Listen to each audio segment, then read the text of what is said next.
کیا آپ جانتے ہیں کہ عاشورہ کا مطلب کیا ہے؟ اس دن کو عاشورہ کیوں کہا جاتا ہے؟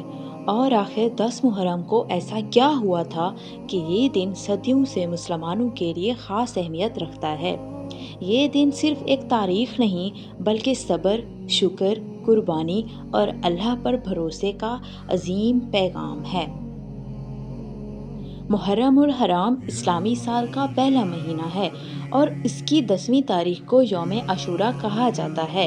لفظ عاشورہ عربی زبان کے لفظ عشر سے نکلا ہے جس کا مطلب ہے 10۔ چونکہ یہ دن محرم کی 10ویں تاریخ کو آتا ہے اسی لیے اسے عاشورہ کہا جاتا ہے۔ یہ دن اسلام میں بہت عظیم اور بابرکت دنوں میں شمار ہوتا ہے۔ رسول اللہ صلی اللہ علیہ وآلہ وسلم نے اس دن روزہ رکھنے کی ترغیب دی اور فرمایا کہ عاشورہ کا روزہ گزشتہ ایک سال کے گناہوں کا کفارہ بننے کی امید رکھتا ہے۔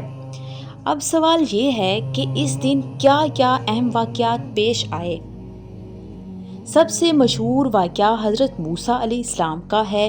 اللہ تعالیٰ نے اسی دن حضرت موسیٰ علیہ السلام اور بنی اسرائیل کو فرعون کے ظلم سے نجات عطا فرمائی اور فرعون کو اس کے لشکر سمیت سمندر میں غرق کر دیا۔ شکرانے کے طور پر حضرت موسیٰ علیہ السلام نے روزہ رکھا اور بعد میں رسول اللہ صلی اللہ علیہ وآلہ وسلم نے بھی اس دن روزہ رکھا اور مسلمانوں کو اس کی ترغیب بھی دی۔ اس مہینے میں تاریخ اسلام کا ایک عظیم اور دردناک واقعہ بھی پیش آیا۔ 10 محرم 61 ہجری کو کربلا کے میدان میں حضرت امام حسین رضی اللہ تعالیٰ عنہ، ان کے اہل خانہ اور ساتھیوں نے حق اور سچائی کی خاطر عظیم قربانی پیش کی۔ انہوں نے ظلم کے سامنے سر جھکانے کی بجائے حق کا ساتھ دیا اور رہتی دنیا تک مسلمانوں کو صبر، استقامت اور قربانی کا درس دے گئے۔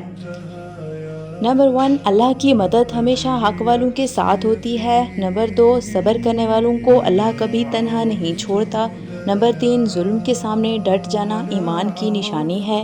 نمبر 4، شکر اور عبادت انسان کو اللہ تعالیٰ کے قریب لے جاتی ہے۔